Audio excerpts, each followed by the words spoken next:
Get started. Wonderful. Thank you all for being here today to learn about the Experiencing America discussion sets and to hear from our panel of expert book discussion leaders today. We're so glad to have you here. Again, as a reminder, if you have questions, please drop them in the chat. I am Maria Bernier from the Connecticut State Library. My pronouns are she and her. I'm here with my coworker, Ashley. Ashley's going to chime in a little bit later. Also here with my coworker, Abby. Hey, Abby. If you like, you might enjoy seeing us on speaker view because we're going to sort of change who's talking as we go along. So you can go ahead and put us on speaker view if you find that to be useful, but we'll have our panelists and we're going to be sharing screens as we go along too for a couple people. So what we're covering today is really an introduction, like what is Experiencing America? What is this thing that we're talking about? What are these book discussion sets? Why do we have them? How can you find them? How can you place orders for them and reserve them? What other additional resources do we have? Because there's a lot of information to support these discussion sets. And we're going to spend the bulk of our time together today hearing from our panel of experts about what's it like to lead a book discussion, maybe about a complicated subject, or maybe with some people who are reluctant to talk about it. And we'll spend a lot of time with folks who have plenty of practice doing exactly what we hope you will do with these books in your community. So I'd like to start by just telling you where this idea came from. We at the Division of Library Development in the Connecticut State Library, we're working on our LSTA plan, which is a 5-year plan explaining how we're going to use the federal funding that we get from the Institute of Museum and Library Services. And we knew that we wanted our plan to have a more intense focus on diversity, equity, and inclusion. So we did a lot of focus groups around that subject, and we built a goal specifically about that. And as a natural outcome of that, we wanted to provide more resources for librarians to use in your communities to really talk about what do we mean by diversity, equity, inclusion, accessibility, social justice, all of those big concepts that we really started talking about during the social justice movement in 2020, and that have really blossomed over the last few years. So we wanted to provide you with some resources that you might be able to use in your library for your staff, for yourselves, and then resources that you might be able to use with your patrons. So with your community, just bringing these conversations to your town and helping people work through some of these issues. What does it mean to be in America today? What does it mean to live here in the United States? How did we get here? How did we come to this point where all of these issues are really coming to a head in a short period of time? So that's kind of where the idea came from. And I don't want to steal Ashley's thunder because I know she's going to tell us a lot more about the sets. So I'd like to turn it over to Ashley, who's going to share her screen with us. Excellent. Thank you, Maria. All right. Excuse me. It's telling me my screen is still loading. Can folks see? Yeah, awesome. Great. So excuse me, I'm sorry. I'm starting us off on the home screen just so that I can show you where to find this. So come on over here to community and you'll see Experiencing America is listed here. So we're going to go right on over to this LibGuide. So this is the main page, and just to walk you through it a little bit and show you everything that we have here.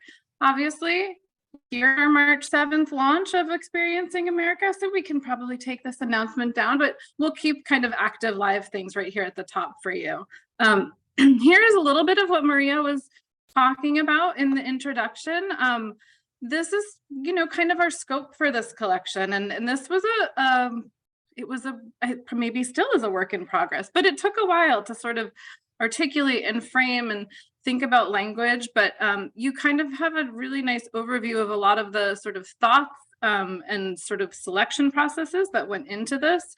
We really wanted to include a variety of nonfiction works that offered really different perspectives, different voices, some really intentionally human-centered, but also ones that acknowledge the systems and structures that we are all living in and complicit in and active in. So you'll see a variety of books in this collection. And I think one of the things that we talked a lot about is that we see these books as tools. I had heard that analogy somewhere and I just sort of love it. So not only did we want to provide you the book tool, we also wanted to provide you all the other tools that help to discuss and support that book. So going back up to the top, we also offered you a couple ways to navigate. So of course, we always have these top tabs to navigate through the LibGuide, but we also listed the full contents of this LibGuide right here alongside. So you can see all the full book list that we currently have in the collection. And of course, lots of resource information here. So I'm gonna go on over to the discussion sets, the main page. Here you're gonna find the tabbed box that's like stuffed full of resources, and we will continue to stuff it because that's just how we do. So here in the first tab, sets and how to reserve. So there's just a little bit of information. A lot of this will probably sound familiar to you who are used to borrowing from the Service Center. In each discussion set, you'll get 12 copies of the print book, and you're also going to get any other formats that we could possibly find. So including audiobooks, books on CD, large print, Spanish, and then you'll see links here too to explore if we have that book available in the Palace app as an ebook or audiobook. And we also have a link here to the Connecticut Library for Accessible Books, or CT Lab. This is formerly LBPH, which I'm like, what was it? Library for the Blind and Physically Handicapped. They have a new name, CT Lab for short. So if you are eligible for those services, we tried to find as many of these titles available as in the talking book format as well. Under here, you'll see details about the book discussion sets, which I'm sort of going to hands off because I'm going to pass this to Abby after, and she's going to really walk you through those details.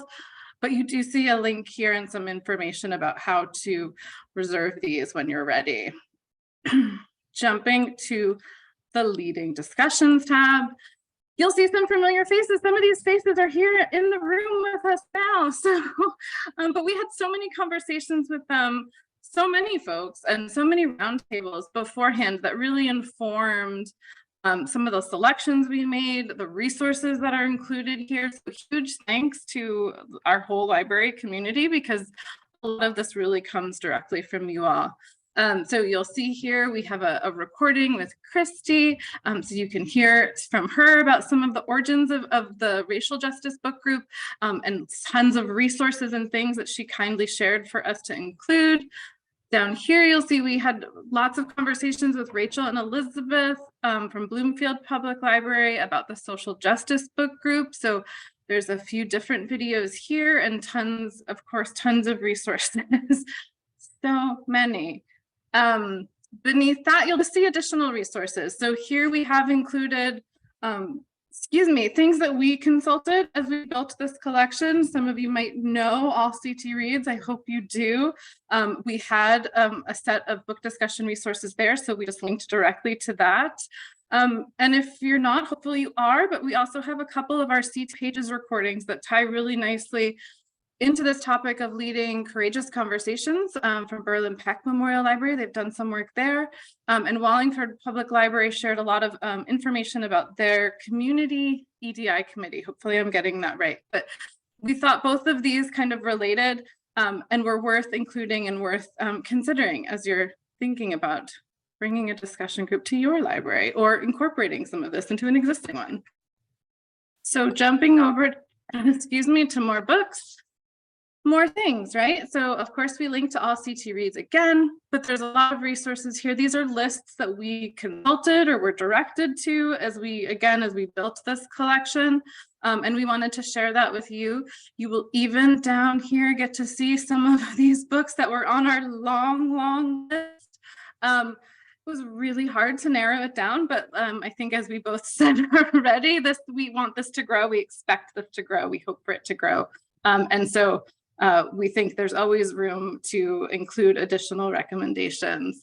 And I will just say that part of our process, I'm going to give a shout out to my colleague Kim Poe in the room, because we used a lot of the tools and resources that she is always talking about on her diversity audits LibGuide, on her inclusive collections LibGuide.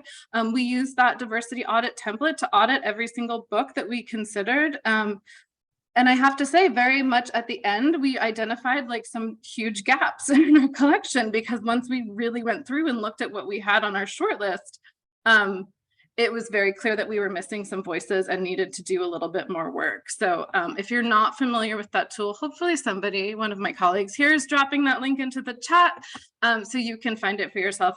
Highly, highly recommend it. And there's plenty of recordings there too to teach you how to use it too. So last, we always have a more resources tab. There's more resources here for you. This list too will continue to grow, but these are things that we consulted, things that we looked at, things that folks recommended to us. So again, this whole thing is intended to be a living guide. And so there will continuously be more. And if you have recommendations, tell us. I want to go and look at just a couple of the book pages just to show you the format and what to kind of expect.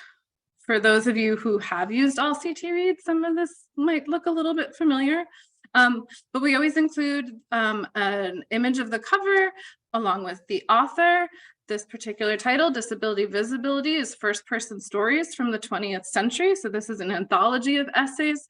I think, as Maria mentioned, we included a number of different forms. There's memoirs in this collection, there's anthologies, there's a couple of graphic novels. We really wanted a range so that you could identify one or a format that might be right for you. So we have just kind of the basic book information up here. Of course, a link to reserve this discussion set, a brief kind of overview of the book, and then this engagement resources section, which you'll find links to the author's website if they have one, maybe to the publisher, to existing discussion guides and questions that can start your own thinking about how to formulate and facilitate a conversation. And then, of course, links to videos or podcasts or interviews or anything that we could find that kind of tied either the author or the book into this work. I think, as you might hear from our panelists, one of their sort of strong recommendations, which I love, is to have these supplemental resources ready for a discussion group, whether it's sometimes in advance to share with a group, or possibly maybe even during a conversation if you know you need a little break and you want to watch a little 2-minute video clip. So we wanted to have a lot of that here for you to access. And I'll just go show you maybe one other, again, just so you can see. Good talk. This is a graphic memoir, but you can see same format, lots of stuff here for you to find and dive into and use, we hope, in your own groups. And then last, as I keep telling you, we want ideas and suggestions. Maria kindly built us this form. So there is a form right here for you to tell us a title that you want.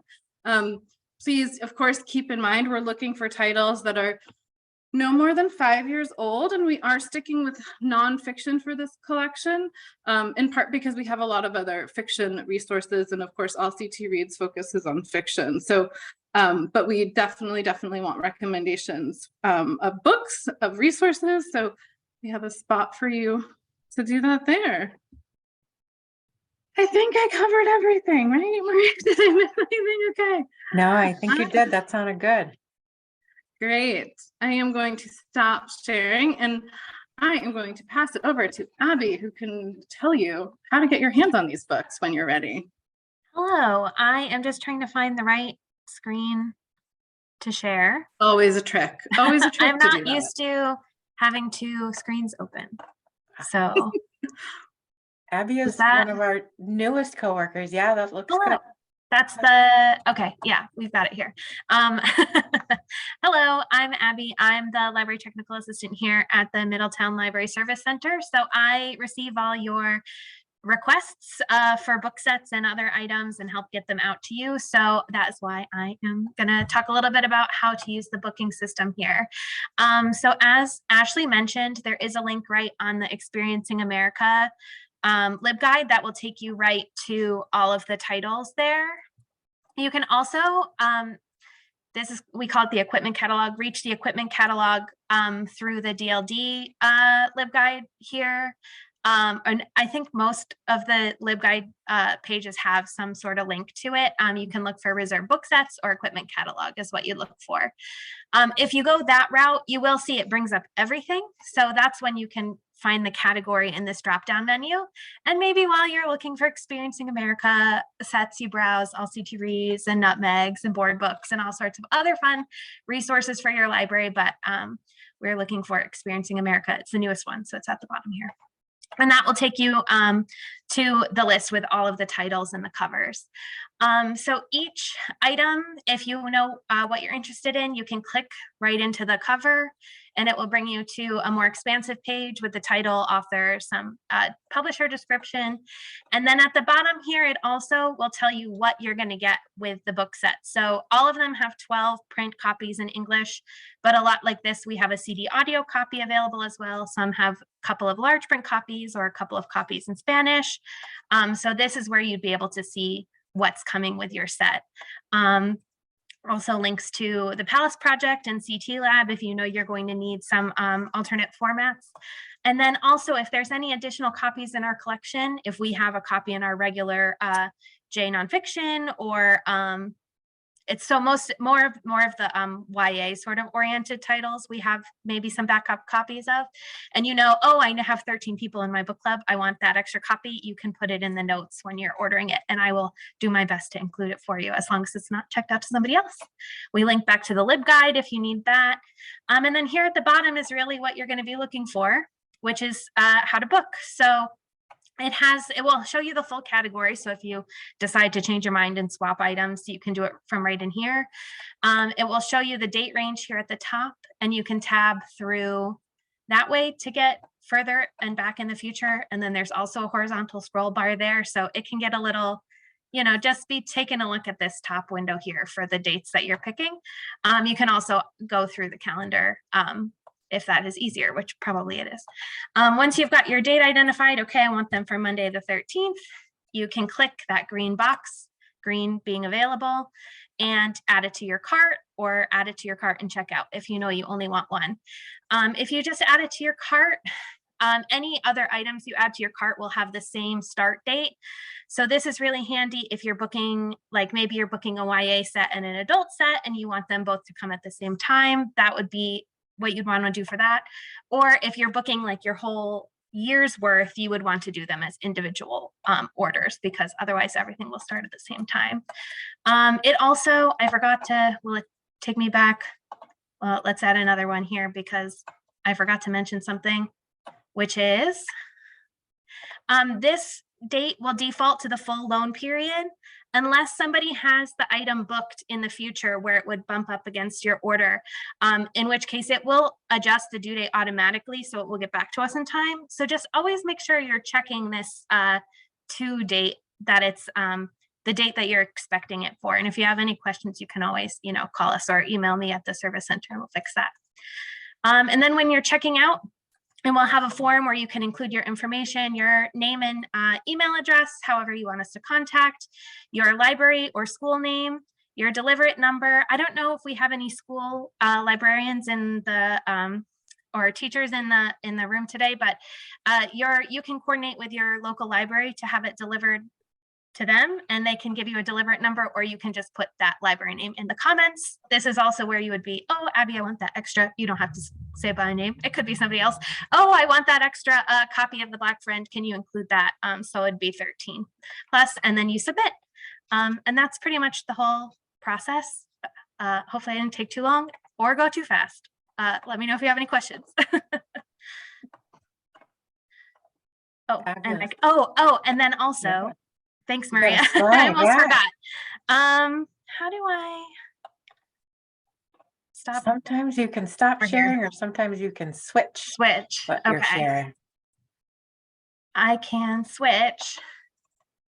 There we go. You got the right one now? Okay. Looks good. So this is how the collection looks in the Palace Project, which I can let Maria talk more about. Yes, our coworker Brad Bullis is the mastermind of Ego and the Palace Project. So all of the ebooks and e-audiobooks that the state library provides for access to anybody in the state are offered through the Palace app. And pretty much every public library is configured to use the app. You just have to let your patrons know that it's available and maybe try it out for yourself, but it's really straightforward and easy to use. And the Palace app will also show patrons your library's Overdrive and Libby materials too. So it's a nice combination access point. But you can see right up here at the top, Experiencing America. The collection is all discreetly pulled together there. And Brad has some snappy name for it. I forget whether he calls it a river or something like that, or a stream, but it's all really nicely compiled. Experiencing America is right there. And you can see All CT Reads is right there with all of those books available for you as well. So Palace app is a really great way to go. And many of these items are available right now with no holds on them. So it's an easy way to grab another sort of format or another version of that title for people to read. All right. Thanks, Abby. Much thank you. I appreciated. thought of one thing that I forgot to mention when I was going through the booking, which is you can also pick items up here at MLSC anytime we're open 8 to 4:30 if it's easier for you to come by and pick up. And also, if you are using Deliver It to receive your items, to plan on 7 to 10 business days for those to arrive after the booking. So if you book them for the end of the week, we can't make any promises. We'll do our best to get them there, but once they leave, they'll get there in usually about 7 to 10 business days. And that was all for me. Sorry. Cool. Oh, Thank not you, new share. Abby. How do I'm not sure how to stop sharing. Oh, stop share. I see it. Thank you. Thanks. And there's a question in the chat from Sharon about how to get a Deliver It number. The delivery system runs to most of the public libraries, to at least one principal public library in every town. So Sharon, if you work at a school library or an academic library, just check with the local public library and see if they would be willing to accept items on your behalf through their delivery. But you can probably get items delivered right there, or you can always come and pick them up as well. There's a couple options for that. And I think Kim posted the Deliver It schedule right in the chat as well too. It's helpful to have like half a dozen DLD people in a webinar. It really gets stuff done. Awesome. Thank you, Abby. So I would like to turn us over now to our panel, reminding everybody that the chat box is available to us. So please keep throwing your comments and your questions into the chat. But I'd love for our panelists to start by introducing themselves, and we will start with Christy. Great. I love, Maria, how you said we're experts, because it was like, oh, that's definitely not me. Oh, no pressure. I'm Christy Billings, and I work at the Russell Library in Middletown, Connecticut. I have been doing the Racial Justice Book Group in partnership with the Middletown Racial Justice Coalition. I started doing this because our director asked me to do it, and I was terrified, and I'm very happy that I kind of got thrown into it. I started in 2017. There was none of this available. So you guys, please take this, this wonderful materials that we are looking at today. I am so impressed and excited for people to be able to start their own group. Cool. Thank you, Christy. And up next is Kate. Hi, so I'm Kate Orlomowski from the Saxton B. Little Library in Columbia. Megan and I, during COVID, we ran a book group called the Read Woke book group that was just virtual at the time.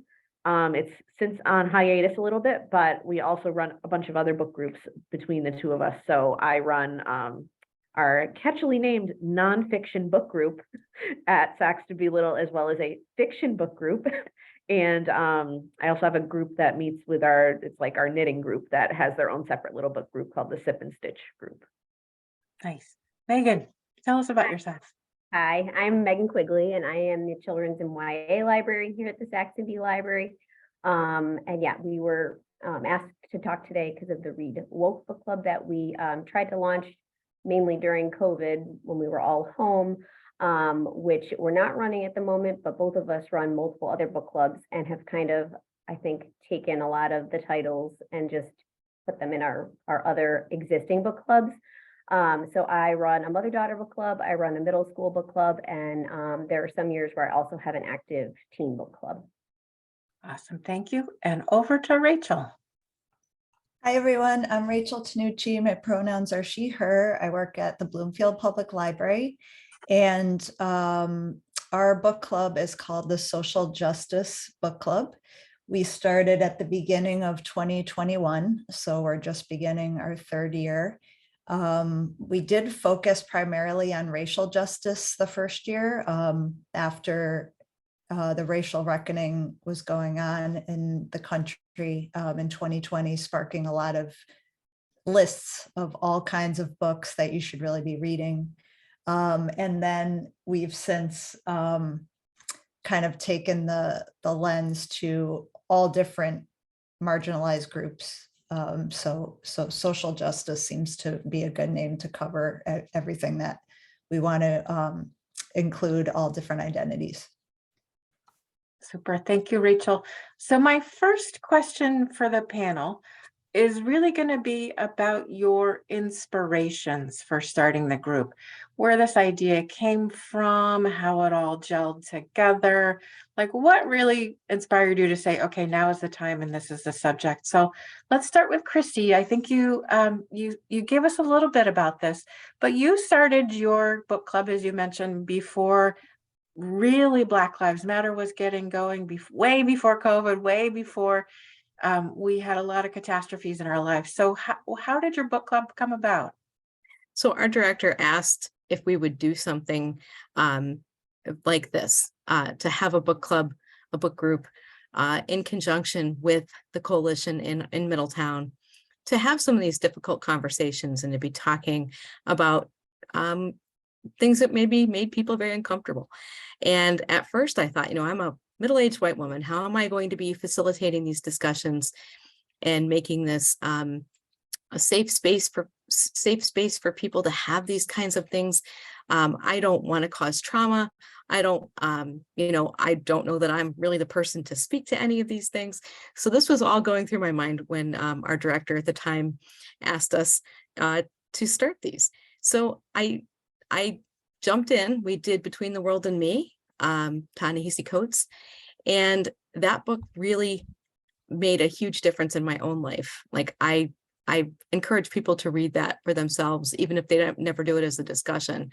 And then I did just a lot of reading and a lot of introspection on my own self. I needed to take the journey myself and look at my own biases. And I had to learn when I made mistakes to admit it, and to continue on and to understand that mistakes would be made, and that we still need to have these kinds of discussions. So I would encourage people not to be afraid to start something like this. There are so many more resources now, so many more books available now, to be able to do these wonderful things. Did that answer your question completely, Maria? It did, thank you. And just an encouragement, if anyone wants to hear more, drop a question into the chat and we're going to follow up with Christy. But let's hop over to Kate and Megan and hear about the inspiration for Read Woke. Sure. So we did try to start Read Woke in 2020, kind of right after we were all home. We were, doing everything virtually, only had browsing hours at the library, that sort of thing. And I had read about Cicely Lewis starting a Read Woke challenge. She was one of the SLJ movers and shakers that year. And, kind of brought the article to Kate and our director and said, this is really cool. Maybe we could do something with this. And we ran it a little differently. What we had decided to do was make it for grades 9 all the way up through adult. Mm-hmm. So maybe there would be some like intergenerational conversation going on. It had to be virtual at the time. And instead of having one book, we would pull lists.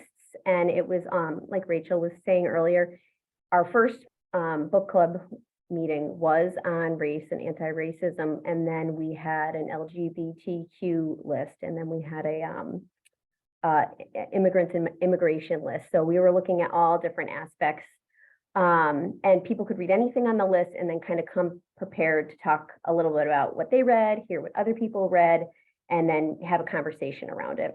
Yeah, and what we were trying to do too with the book lists that we curated was we had titles for all different age groups. So we had everything from kids' picture books all the way up to those like hefty nonfiction, like if you're thinking Stamped from the Beginning, 800 pages. That would be intimidating for a lot of people to be like, okay, yeah, I'm going to read this 800-page book for a book group on this tough topic, and then talk to people that I've never spoken to before about this topic. So we wanted to be able to give people the option to sort of pick what they were interested and had time to read, really, and still be able to talk to the people about it.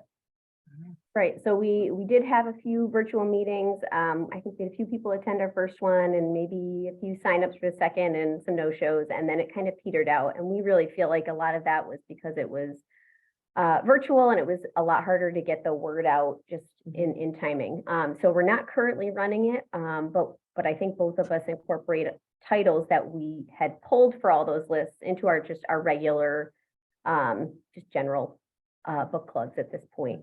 Oh, and I should mention too, I contacted Cicely Lewis and asked her for permission to use the name Read Woke and to kind of pull some of the wording that she used to describe her challenge at her school, and had her permission. And Kate and I attended a webinar that she had too ahead of time. So that kind of, was helpful and got us ready to go there.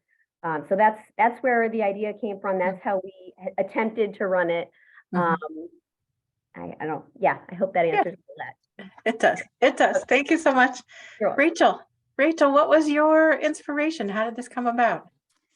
A few things. So as I said before, kind of seeing all those lists coming out, really widely available to people, suggestions.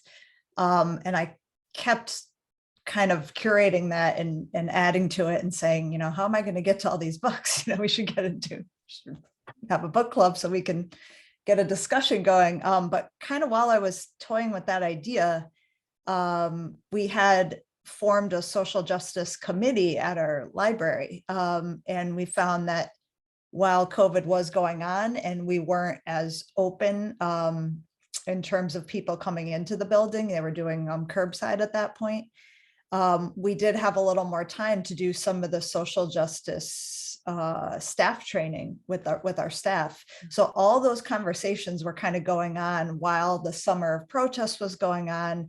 And we were kind of all processing that together, having conversations about identity, and then getting to know each other on staff and in that way. So we were able to have like these open conversations and dialogue, and that kind of, sparked, well, wouldn't this be great to do with our public as well? So by the time I was ready to kind of put some of those books together, I kind of started creating a list with the idea that we would begin in 2021. And at the same time, one of my colleagues, Dia, who's on today, came up with the idea for a podcast chat as well. So we actually ended up running both those programs. We did a podcast chat that was social justice, racially justice based, as well as the book. So each one met once a month. And the idea was that people could maybe either have a companion with the book club, or if they didn't feel that month that they wanted to read a whole book, the podcast was a lot more accessible. And really actually ended up teaching some of our public too what a podcast was, because they hadn't listened to one before. So as an example, the Me and White Supremacy book, she also has the Good Ancestor podcast. So it was something that we could kind of try to offer at the, that same month and feature both of those things, and people could go to one or the other, which was really nice. And then what some people said before, I think Kate and Megan, making sure that it's accessible. So, stamped, not the remix, but the original book was on that list, and it's very daunting.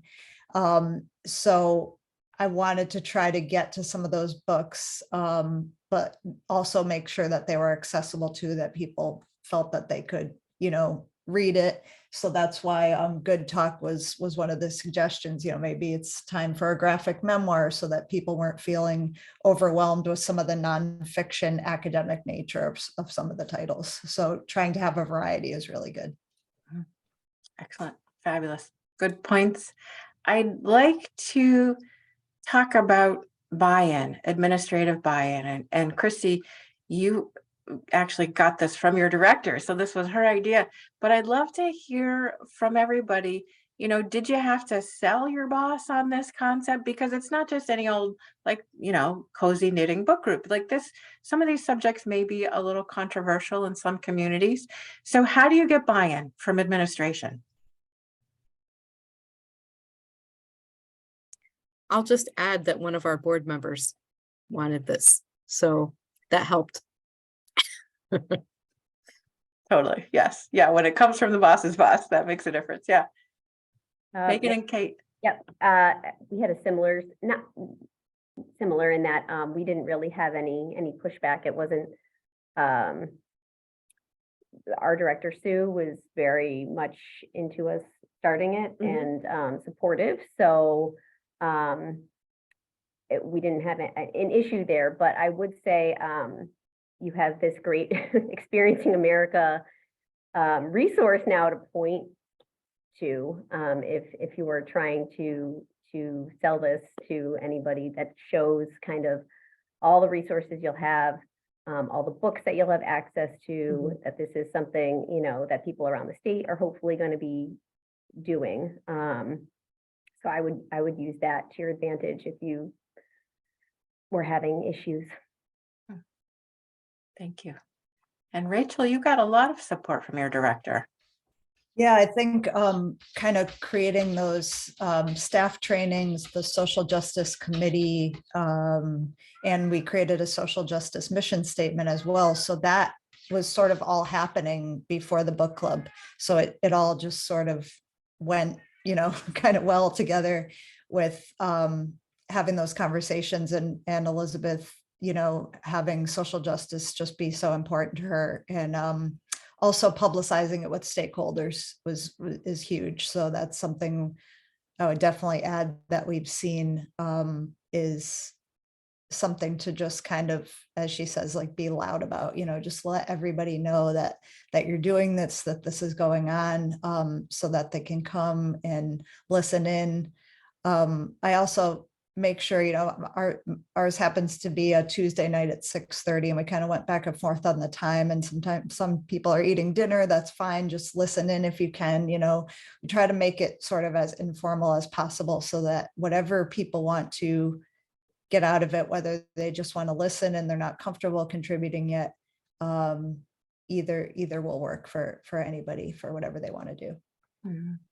Now you mentioned stakeholders, and let's talk about potential stakeholders and who else might be available to you in town or in the school districts. If there is a town EDI committee, equity, diversity, and inclusion committee, how do you work with them in creating book discussions? Can you, have you, would you like to, any ideas for that in terms of local town partners and working with them? I will just add to that. When we first started the group, January 2021, we found out soon after that the public schools were going to be reading. No, it must have been before that, but since ours started in January, we found out that they had read How to Be an Anti-Racist by Dr. Kendi as a tool for professional development with their staff. So we ended up adding it as our February book for Black History Month, and asking some teachers who had led some of the groups in the professional development if they would come speak and kind of almost lead a discussion. So we ended up doing it in 2 parts. He has a pretty well-known TED Talk on the topic. So we had the TED Talk be sort of part 1. And if somebody just wanted to come to that but wasn't able to read the book, they could listen to that. And the teacher, I believe it was a history teacher who spoke from the school system, could kind of lead them in a discussion on the salient points of that. And then we had the book be the week later, and people could come in and discuss the book. We actually, with the generosity of our friends, had them purchase copies for people to give them. So that helped. But it was pretty, that's a pretty academic book, and had some very, sort of high level concepts in it.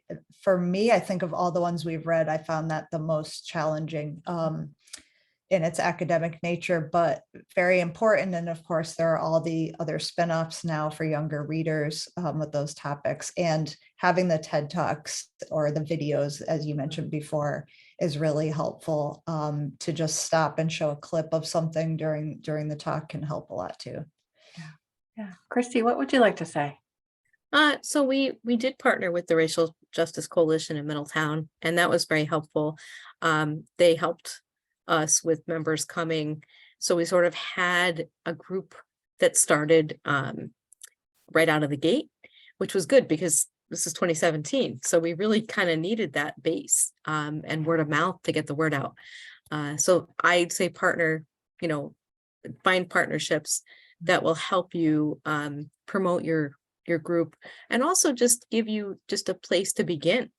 If it's you and another staff member, and you're both sitting there talking about a book, you're not you're not going to get a lot of community members showing up for that. So definitely find some partners, and I know that will lead to a more successful group. Mm-hmm. Thank you. Megan and Kate, I'd like to ask you, what does it look like in Columbia? Do you have partners, potential partners? Like who would you work with if you were going to do this again? It's hard to say. This is a very small town, so Yeah. Columbia is maybe population 5,000-6,000 or Yeah. so. Mm-hmm. Really, I'm not sure. I don't know off the top of my head. Yeah. I mean, maybe something like working with folks at the school, if they've done anything. That sounds like something that might be more possible in town than I don't know. Yeah, like the most active committees in town are like, the Democrat and Republican town committees. So, depending on if they want to have those types of conversations, we could reach out to them.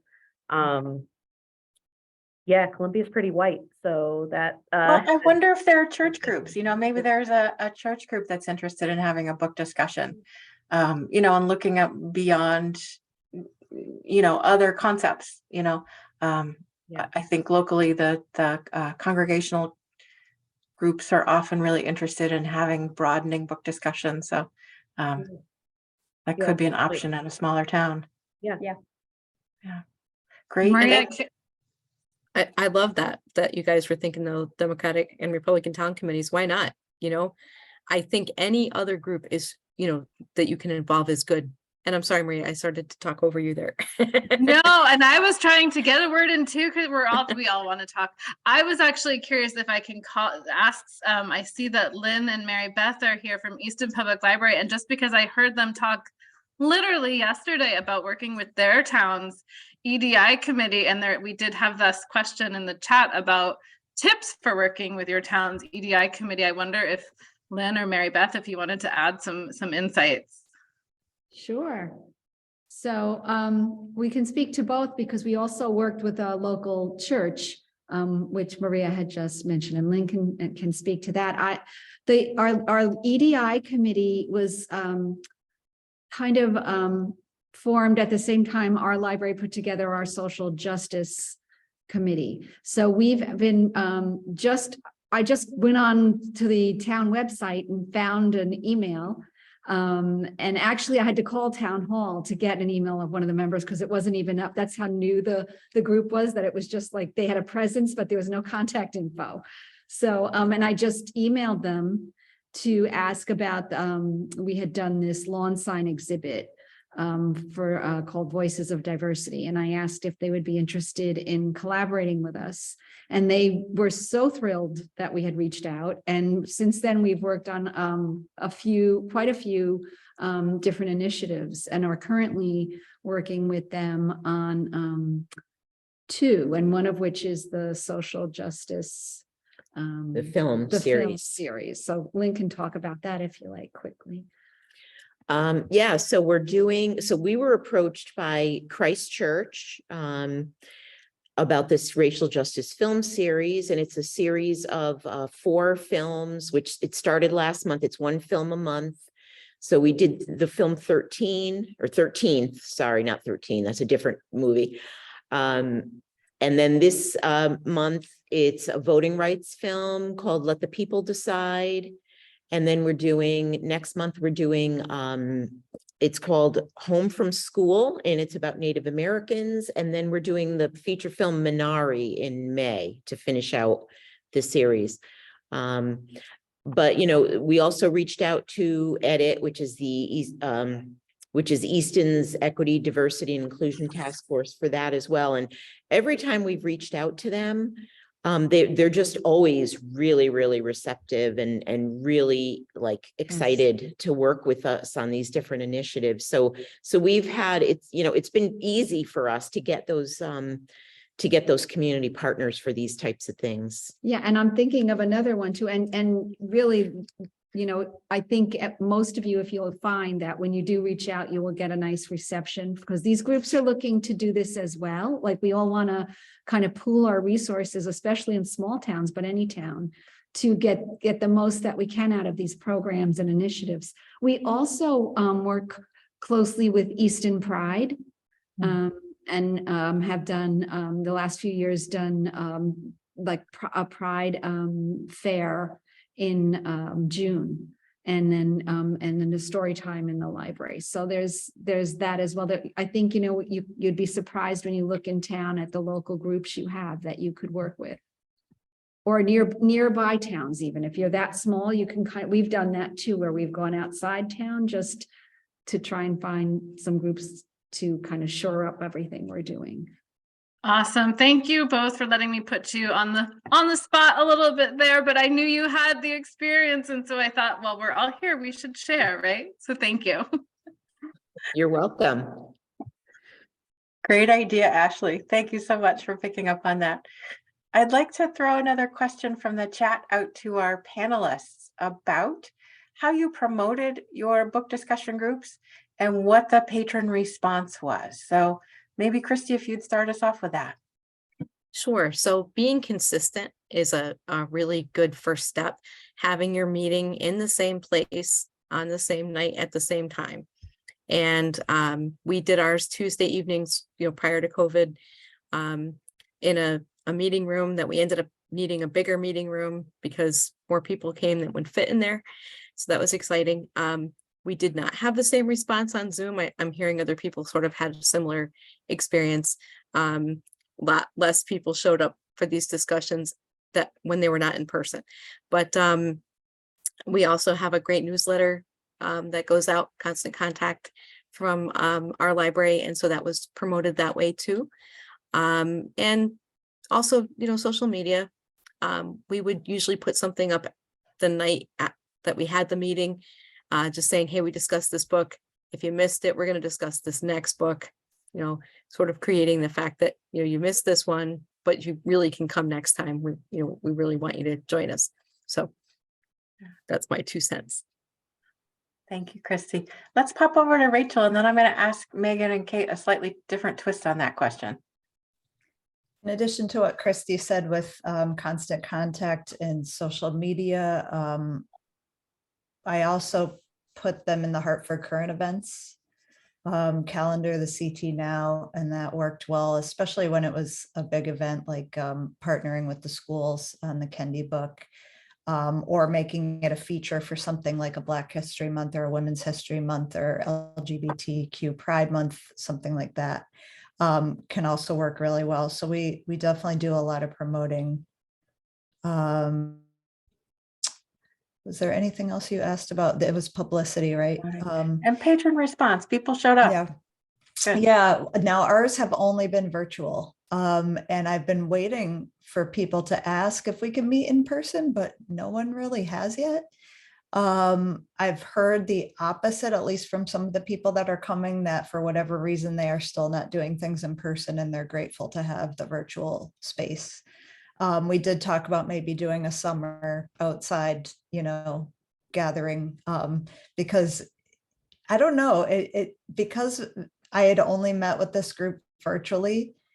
I was amazed at how intimate it could still feel in the Zoom room. And we can talk about norms, but part of that is developing norms for the meeting to make it that safe space and making sure people are listening to each other and respecting confidentiality and things like that. But I couldn't believe when I saw a few people in person coming to get the book, and then we realized we had actually never met each other in person because it didn't feel like it. It's like, wait, are you telling me this is the first time we've actually seen each other? And it had been a year, Wow. But Yeah. it didn't feel like it. And I credit kind of the group of some of the regulars that have been coming, make it feel that way. Mm-hmm. Well, and that means people are discussing, right? They're talking. They're not just sitting there and fading to the back. So we're going to talk a little further about how you get people to do that. So think about how you want to respond to that question when we get there. But I'd like to hop over to Kate and Megan, because you mentioned in your intro that attendance was not what you hoped, and it kind of trickled out. So I'd love to ask you sort of the last part of Sharon's question in the chat about going forward. If you were to start this over, do Read Woke again, or do a different twist on Read Woke, how would you change it up going forward? Want me to go? You start, Yeah, I'll jump in sure. there, sure. So I think we find that for a lot of our programs, particularly ones that we think might have like a tougher buy-in, it's really a lot of that hand sell that helps out. Because we are a really small rural library, we know 80% of the names of the people that come across the desk on the day-to-day, and we'll learn the other 20 over the next month. So it is a lot of that like hand sell. I also, like, for my book groups, I put all of our titles out on a table just for people to take. And I've found that we're recruiting new members just through that. We didn't really have that before COVID because we didn't have the space for it. But now that we're able to really just put the book out there, you can and be like, okay, take it. If you can come to discussion, that's wonderful. If not, we know you're reading the book, and hopefully having a discussion with someone in your household or a friend or a community member, something like that, not just having those discussions in the formal book group setting. Mm-hmm. Yeah, I think we really feel that it didn't quite catch on because of kind of the COVID restrictions. So it had to be virtual. We put everything out there the same way we put out most of our programming and book clubs. Social media, it was on the website, it was in the newsletter. We did do a big display with the books and the lists and the sign, but it was still virtual, and it was new. So both of us have pretty big active book clubs, and I think some of the things that I've mentioned earlier, having it at the same time, and second Tuesday at 6:30 or whatever. I know my book clubs, I hand out the next month's book at that meeting, so people don't have to then come back and get it or stop in and get it or remember. I think if we were to do it again, it would be in person at this point. I think that's just what is working here. It's what people want. And we would be able to build more of a group that way. But again, we do incorporate all these titles that were on our list in with our regular book clubs too. So I think we'd have to talk if there was a need for the separate group, or if it's just something we're bringing into all of our regular ongoing book clubs. Yeah, I love that. Integrate it, right? Like just bring it all in. Like, this is where life is, right? Let's just talk about this. I mean, all of our calendars and library calendars are so busy. I know for us, it's hard to think about, okay, if we wanted to add another thing that meets once a month, what time slot would work that would be consistent? So yeah, being able to incorporate the title into a group that already exists, that already have almost that rapport with each other, where they can have the more intimate, tough conversations. I think that really is helpful to us too. So Right. So if anyone's intimidated to start a whole new book club, if you already have a group going, pick books from these sets, and Yeah. don't even necessarily have to start a whole club from scratch if you have something already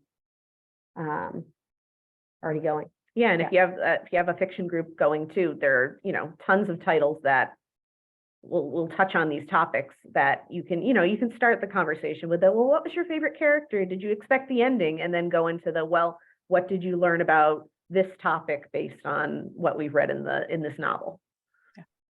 Yeah, great idea. And to put a plug out for our all CT Reads titles, Mhm. many of which are selected specifically to include new writers and writers of color who may not have the exposure that other very popular writers have. Ashley and Kim, Kim, you're not even supposed to be here, but Ashley, if you want to talk a little bit about all CT Reads as fiction that could integrate into a book club.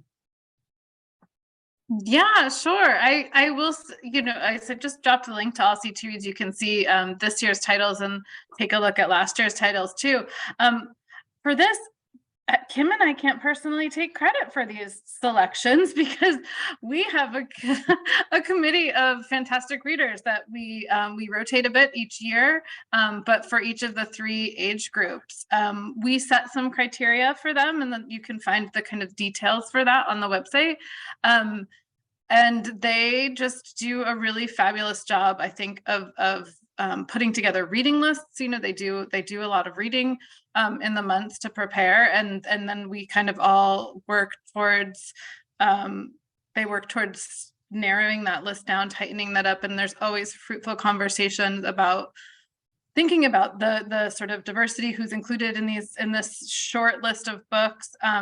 But I will say part of the design that Kim and I put into this is that we didn't want just one book for each age group. We have that main selection, but we also have 3 what we call shortlist titles for each age group to kind of, again, open that up a little bit, have a bit more space for inclusion, and also to allow people to choose a title that, maybe the main selection isn't the right one for your group.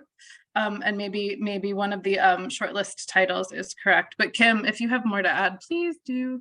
I always have more to add. I know. My camera was delayed and weird. But hi, yeah, my name is Kim. I'm the children and young adult consultant at the State Library, former employee at the Easton Public Library. So I love seeing my folks everywhere. But yeah, and I think another thing that we made sure that we did with the All CT Reads titles is we wanted to make sure that the books that were selected were prime for conversation. So for anyone who's kind of a voracious reader, not every book lends itself to sort of in-depth group conversation. That doesn't mean it's not a good book. It just it might sort of provide more of a challenge for pulling out conversation than the titles that we make sure our committee members select.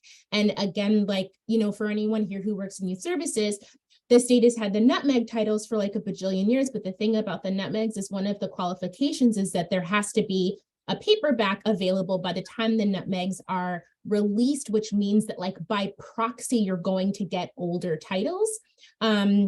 And they tend to lean towards the more Patterson-y popular type of whatever, right? If you're familiar with youth services, and we kind of on purpose are not trying to steer clear from that, right? It's not that these popular authors don't have something to offer, but we know how easy it is for someone to discover those on their own via podcasts, New York Times, whatever. So we're just sort of doing our best to make sure that we provide and shine light on maybe some of the we don't know why they're an underdog, but they're an underdog, such as the primary adult title, The Final Revival of Opal and Nev.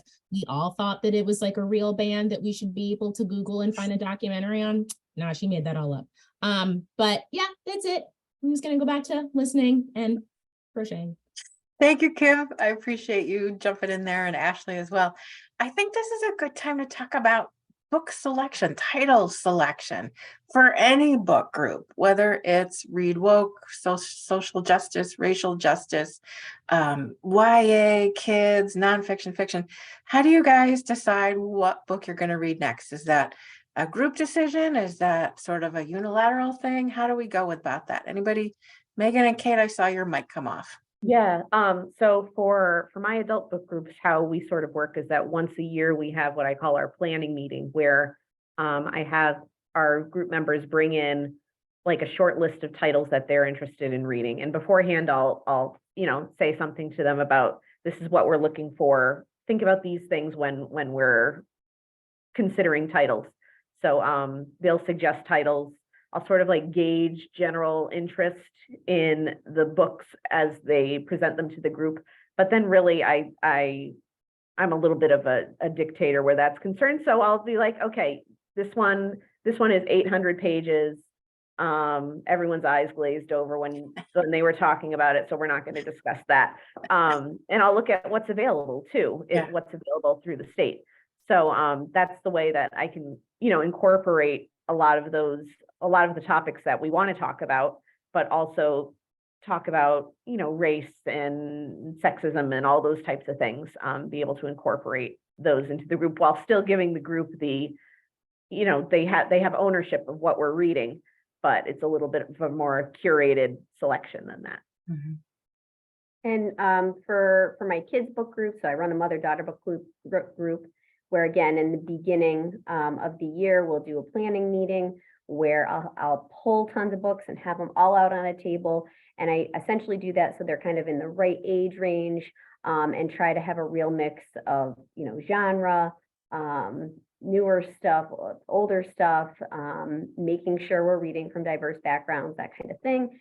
And then let the mother-daughter pairs kind of pick a book and we fill in our little calendar. And with my older kids, similar. I've done years where I've had a bunch and we kind of vote, or I lay a ton out on carts or on a table and let each kid pick a month. So it's kind of like they're picking out of a smaller set of books where I have some knowledge of the story. Either I've read them before or have an idea of what the book's about and know if it will, hopefully lead to some good discussion, and just have a range of, because it's mostly fiction, of genre and stuff like that, so that everybody's feeling like they're reading something they're interested in.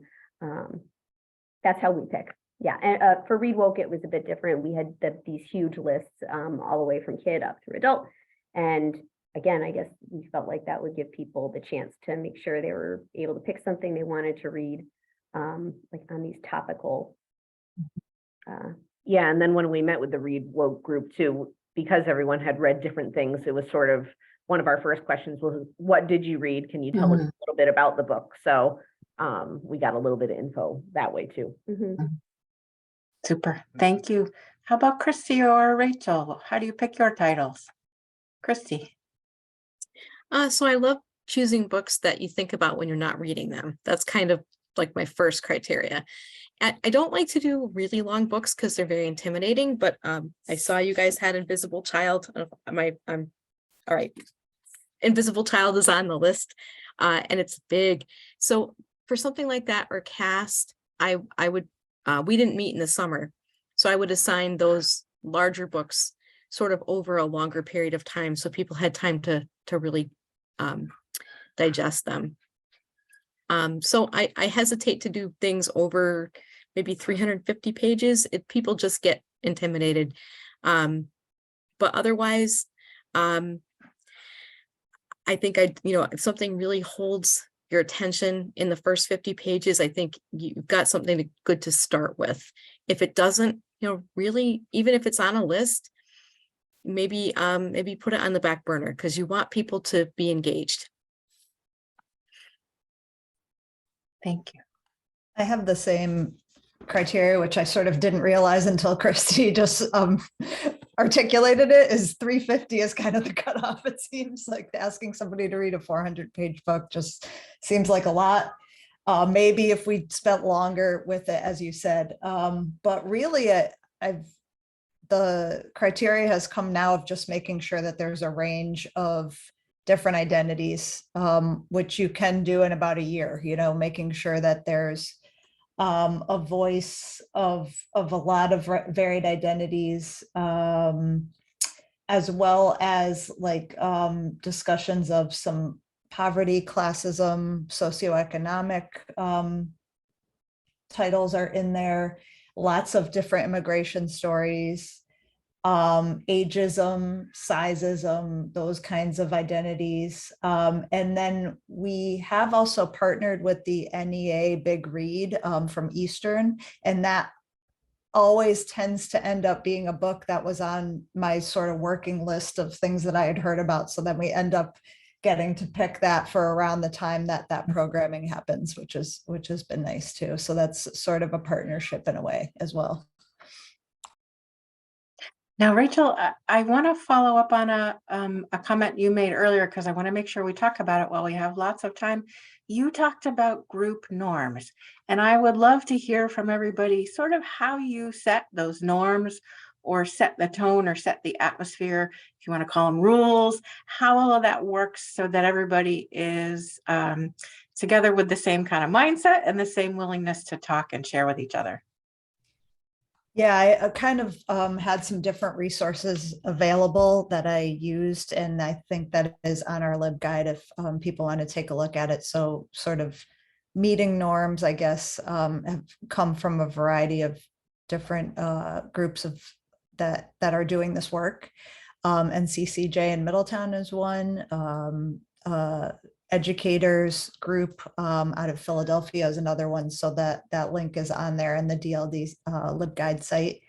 And really the biggest thing is confidentiality, making sure that people respect what's said in the space, but don't share that, outside of the space. So one of the sort of ways to remember that is the lesson leaves, but the story stays. So kind of bring out to your neighbors or your community that lesson, that takeaway that you got without sharing people's specific information, because I'm really surprised at some things people have shared, which means they're comfortable doing so. And I would hate to break that confidentiality. And then I have a really challenge with this of how long to let someone talk. Kind of the step up, step back. So we always ask, like, we really want to try to hear all the voices in the room. People have different time, limitations or ways that they process.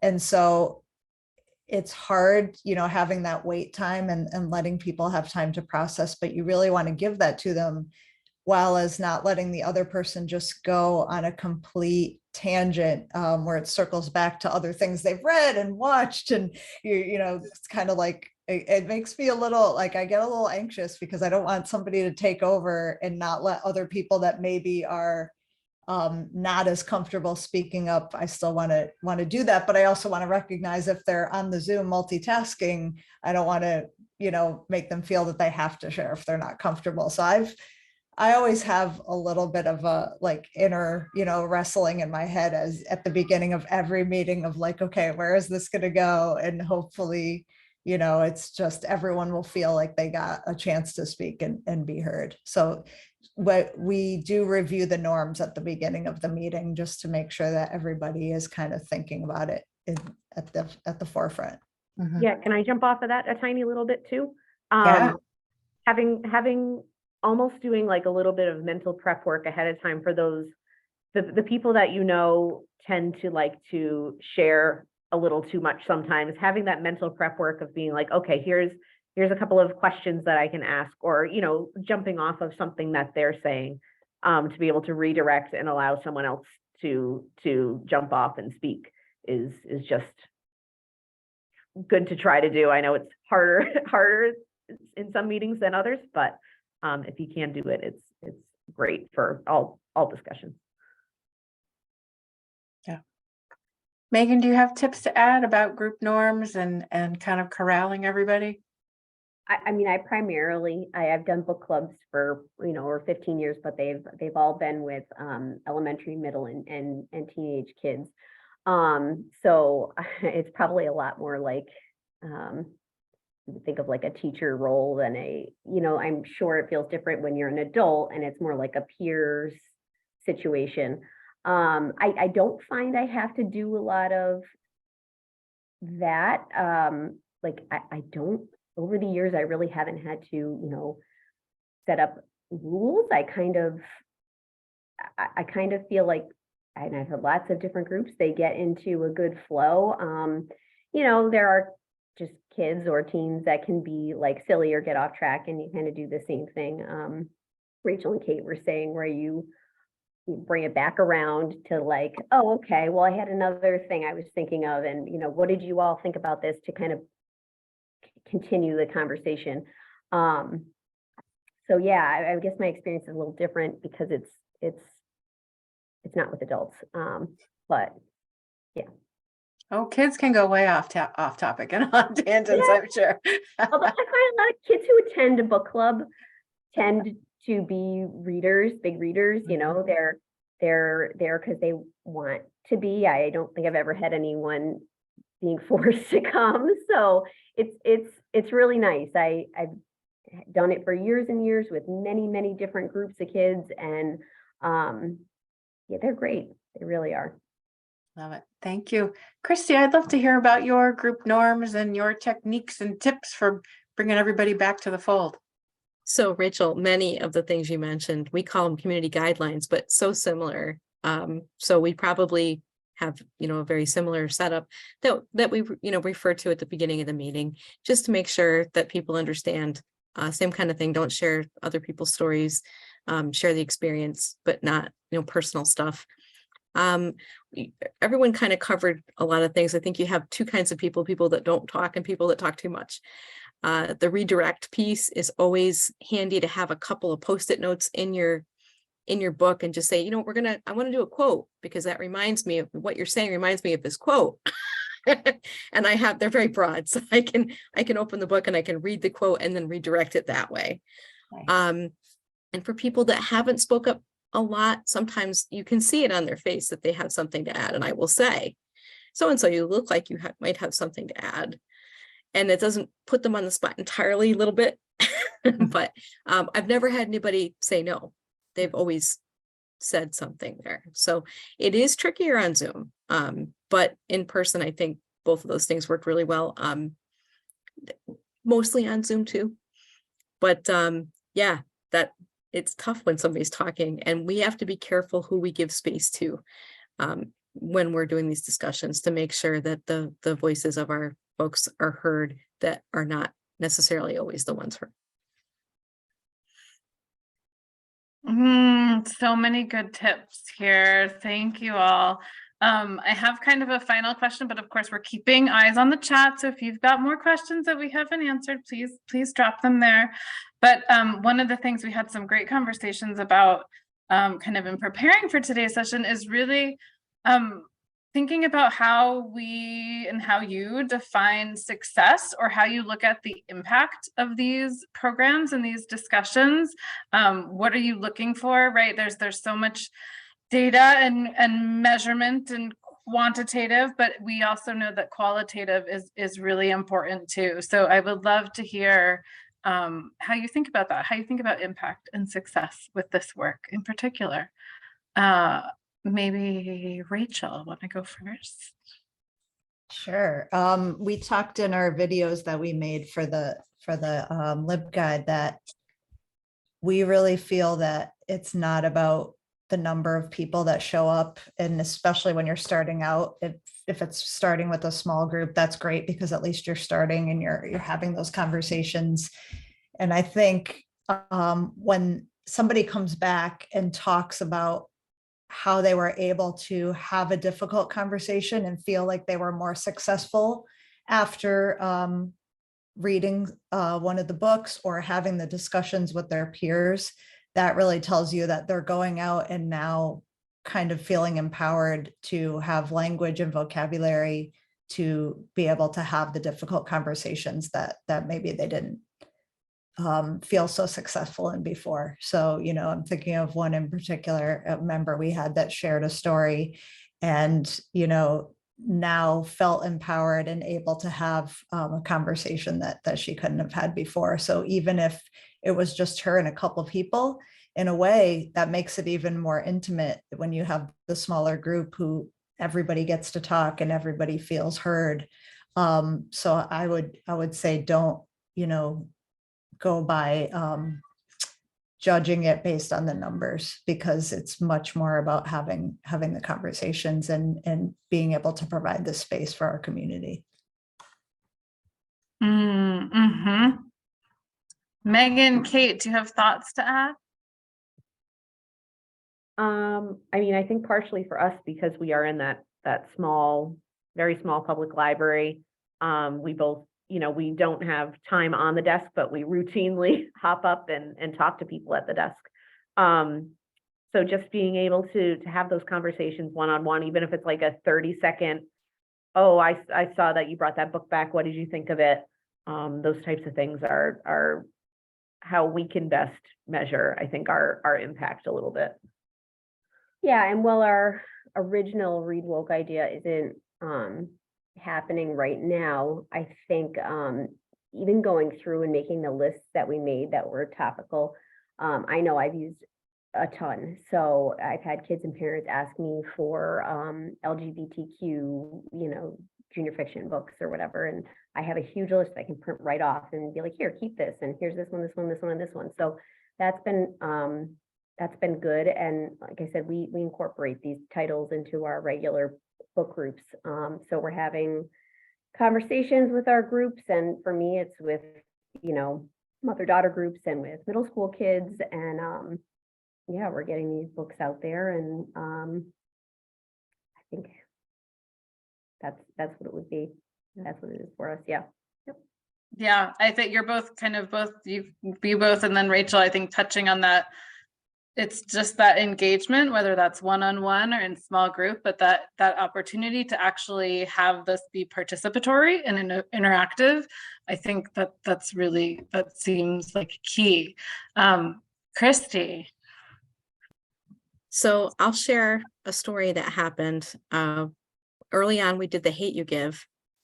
And one of the participants was saying that, so in case you haven't read it, it's the story has happened, a very pivotal part of the story. There's a traffic stop where a young man is shot by the police and his girlfriend is in the front seat. And my participant said, well, he had a gun and that's why the policeman shot him. And I happen to have that page marked. And I said, let's go back and look at that section. Let's just read that page.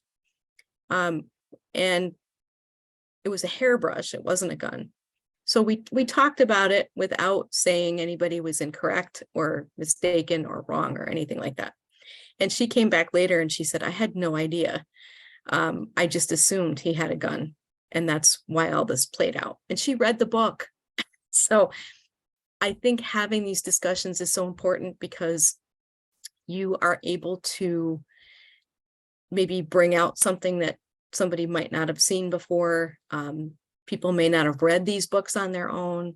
So I think that's the piece that I would leave you with. Thank you for sharing that. I think that really speaks to the kind of space you created, Christy, to create a space where that person was not made to feel directly like they were wrong, but in fact allowed them to see something that they had assumed, right? We all have unconscious biases that we continually strive to work with, and that's a wonderful story of the kind of space and that you're creating with that group. So thank you for sharing that. I will give one more shout out to see if there's questions from anyone else to ask this incredible group or to ask the group in the room too. I'm not seeing anything in the chat. I would like to ask our panelists a question, and I'm going to let you think about it while I talk a little bit. But for each person on the panel, I'd like to know your favorite discussion question to ask a group. So I'm going to give you a minute to think about it. But in the meantime, I really want to thank all of our panelists. We have a great group of people here with so much experience in terms of leading all kinds of book discussions. Christy Billings from Russell Library, Kate Orlomowski and Megan Quigley from Saxon B. Little Free Library in Columbia, Rachel Tanucci from Bloomfield Public Library, who were so generous with their time today, as well as hours of time talking with Ashley and me, making videos, giving us great ideas for book titles to include in our selection, as well as to put on our long list. So many wonderful resources that they have shared as we've been going along and sort of shaping our collection. So shout out to everybody here and to all the people also who helped us in roundtables and other conversations. So we all as librarians like to share, or as we say in the data community, rip off and duplicate from each other. So I appreciate everybody letting us do that. Now, hopefully, as I've been rambling, our panelists have been thinking about their favorite question. Christy, what's yours? So I like to finish my discussions with who would you recommend this book to? Because I think that also takes the conversation one step further. It also helps our stats, because then maybe somebody will come back and check that book out. But that's my favorite question. Awesome. Thank you. Kate and Megan, what's yours? You can each have one. I always like to ask about what in the book surprised them, something that they learned that they really weren't expecting, or if it's a memoir, something about how the memoirist's experience tied in with something in their life. I find you always get some really interesting stories and perspectives that way. With kids, I feel like a lot of times if you ask them to put themselves in the character's shoes, would they have done the same thing? Would they have done something differently? That is I feel like that works well with kids, where they can answer, oh, I would have said, and I know when we were doing Read Woke and talking about these different topics, we would try to ask, did anything you read spur you on to take some action? Is there anything you're going to do now after reading this? Did it inspire you to go ahead and do anything? That would be the hope with some of these books. Mm-hmm. Fabulous. Thank you. And Rachel, what's your favorite question? I can't pick just one, but I'm going to say, what does the title mean? Because that's usually a really good understanding of what the author wanted to get across. So like somebody the other day, she said, oh, what is your book group reading now? And I said, You Are Your Best Thing. And she said, I haven't read it, but I know exactly where that comes from. It's from Beloved. And she picked out right away the quote that the title was from. So that's what we kind of try to do to wrap it up. But also kind of like, was this hopeful, or was there a solution that the author was trying to get to? Because sometimes some of it is pretty heavy, and it can sound like, why did we read this? And so it's kind of like, what is the author proposing as a solution? And then what do we do with this information? So we talk in one of the videos about kind of the action steps that come from this, because it's all, great to sit and read this with each other, but what do we do with it? So it's kind of between the author's maybe solution to the problems or the issues that are discussed, what kind of action can be taken from that? Love it. Love it. Thank you all so much. You're getting lots of kudos in the chat. You're getting lots of kudos from my coworkers as well. So many, many thanks to Rachel, Megan, Kate, and Christy again for being here. Grateful to everybody who registered and everybody who watched this recording. Thank you all for spending the time with us and learning about how to lead a book discussion group in your community and how to borrow our Experiencing America book discussion sets, or how to borrow All CT Reads or Nutmeg or book boards for your library. So please be in touch with us if you have any questions. Maybe Ashley, you could drop our LibGuide link back into the chat so people have that. but Ashley will be available and Abby will be available for questions about logistics and all of the details that you might need related to this. So thank you again to everybody for being here, and we will catch you again sometime in the future. Thanks, everybody.